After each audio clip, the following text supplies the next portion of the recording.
Hello, my little shut-ins, and welcome to another episode of the Harsh Report Login Series.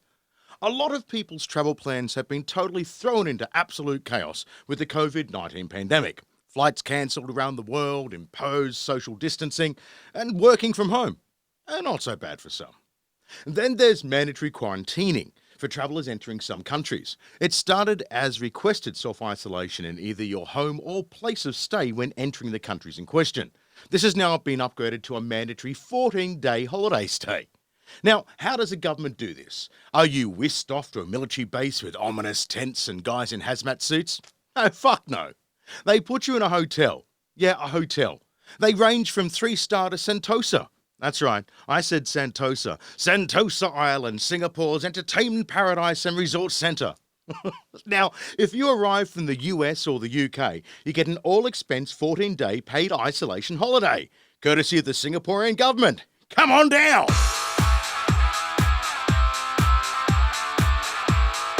Some activities may vary in severity of symptoms.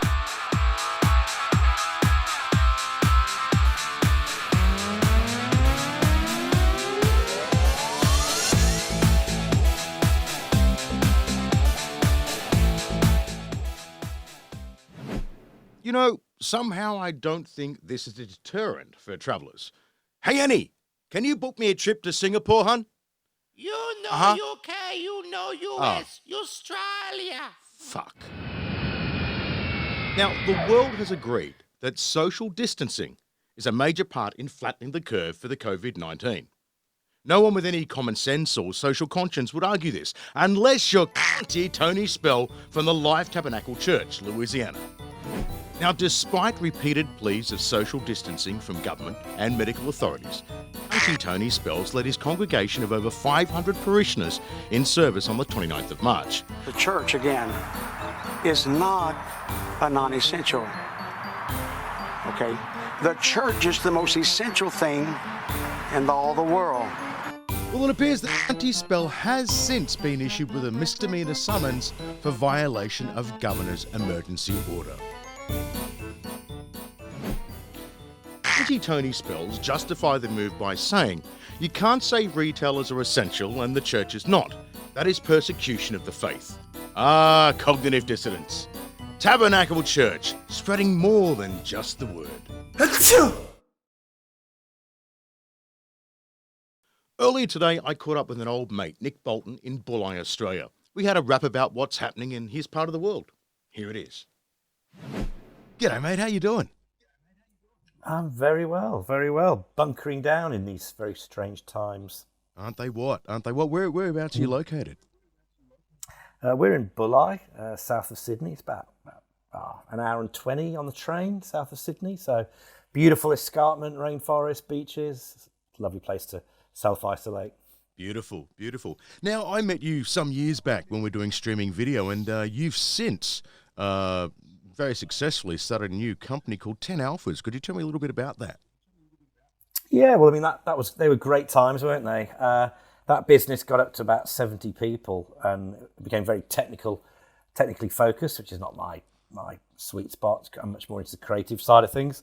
And at the same time, I was developing my acting career and producer, director of film and theatre. So I started TENALPHAS as a creative production house to facilitate all my personal and collaborative creative projects, but also to offer, content creation for corporates and government, mainly in sort of the social impact space is probably our sweet spot.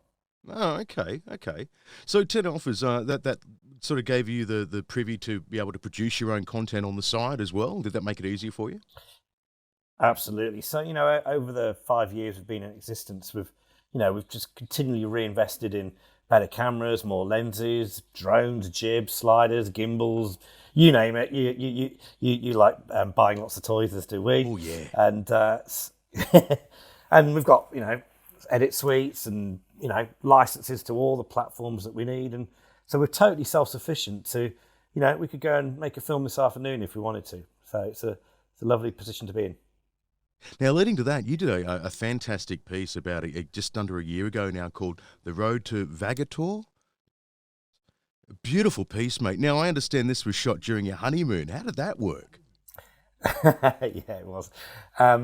Well, my wife's auntie and uncle had just been to Kerala in India, where we were going for our honeymoon, and they'd created a little dramatic narrative piece on the rivers there. It wasn't a travel video, but a proper dramatic narrative piece. And they sort of said, "Why don't you do something like that?" And Jess and I had never made a creative project together. We've obviously worked on many creative projects for our clients and with other people, but never one just for ourselves. And we thought, well, it would be quite a challenge to make a short film in 5 countries, because our trip went from Sydney to Hong Kong to London, because I went to see my dad, who was a bit ill at the time, then Dubai, and then India for our honeymoon. So that kind of kicked off the structure of where we were filming, and then we had to come up with, a script that would suit that. So that's why we came up with this. Me being this man who's being sent on all these strange tasks by an unknown person, and you don't know, what am I doing, and you're trying to work it out, like all good short film twists need to have.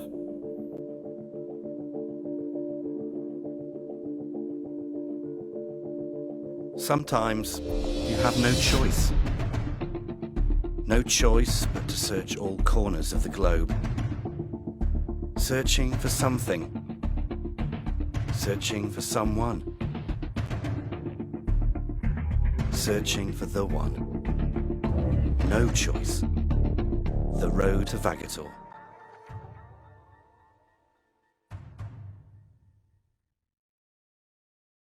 What was that shot on? We took one Sony A7 III and a DSLR Canon, and there was a monopod, but that was it. That for all the travel stuff. All the stuff in back at home was on the Canon C200 with a proper lighting crew and proper audio. But I've got to give credit to Jess who shot it, because we would literally just rock up at these.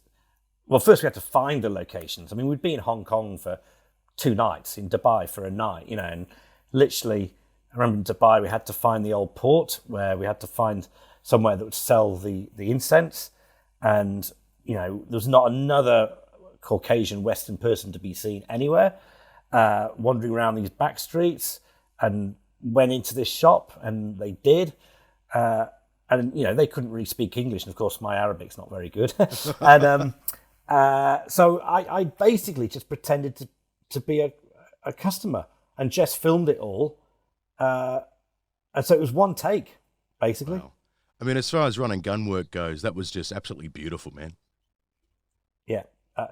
All a lot of the scenes are like that. When we're in Hong Kong in the Peninsula Hotel, that's a 6-star hotel. We'd actually been on the top floor for our honeymoon dinner, and we're a couple of bottles of champagne worse off. And we went down to the bar to film that scene, and it was completely guerrilla. If they'd seen us with the cameras, they would have chucked us out. So. Not our usual way. It's not how we do for our corporate Well, of clients, course. So I'm gathering there was no permit or paperwork to get in the way. None whatsoever. And, we really just thought that film would be a document of our honeymoon and a creative exercise and a memoir to the main person that it's about, which I won't Of course. do any spoilers. And, our editor, James Vass, just did a phenomenally good effort to make it even festival worthy. We just thought it'd be a video for ourselves and my family in particular, due to the subject matter. But it's gone on to win festivals all around the world, and just been an amazing journey. Kudos, mate. It's a beautiful piece. I've got to say that when I saw the release of it, I thought, mate, that's just so nice. And I tell you what, as far as holiday videos go, it's different. It sure is, absolutely. Yeah, totally. So have you got anything else in the pipeline you can talk about? Well, I had loads of stuff in the pipeline that all got pulled about a week ago. Yeah. Literally, we've had every single contract pulled. Wow. Which is sad. Luckily, we've had a really good year, and cash flow is very good, and we've got 2 big projects in post that will see us through for the next month. So let's hope it's all blown over by then. Yeah. Creatively, we were in pre-production for a 30-minute short, funded short, directed by George Nagel, and had some great crew set on that. A Western Sydney estranged father story. But as of Saturday, we pulled the plug on that. And my wife, Jess, was in pre-production for an artistic experimental piece involving a ballerina, a cello player, and natural locations around here. So that's been put on hold as well. That almost sounds like a ballerina and a cello player walk into a pub. Yeah, it is a bit. They walk into a rainforest, and who knows what will happen. Yeah. So look, given the totally insane situation at the moment that's going on, not so much in the Asian region where I am, but definitely in the Western world, the buying out of toilet paper, what is that all about? Tell you, it's all sorts of chaos and fights happening down in Woolies. It's funny, yesterday when Morrison announced what were essential services and he included bottle shops in there, so that tells you enough about the Australian prioritisation, doesn't it? So the pubs are closed, that's right, yes. So, at least the bottle shops are open so we can all carry on getting drunk. I would consider that a really good time to dry out, really. That's what I'm doing, absolutely. Yeah, I'm staying off and just trying to get fit and healthy and, yeah. And another really important question, and of course with the current situation that's going on, are you a scruncher or a folder?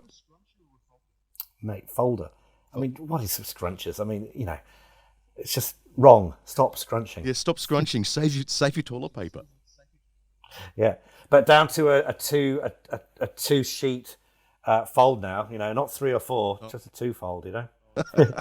Look, Nick, as always, it's been an absolute pleasure talking to you, mate. Thank you very, very much for spending the time. I hope to get together soon after this is all over. And all the best, mate. Thank you. Stay safe. You too, mate. Bye-bye. Bye. Well, that's all we have time for today, guys. Thank you very much for joining us. We hope to see you in the next episode of The Harsh Report. But remember, keep away from people, practice social distancing, and don't be a dick. See you next time.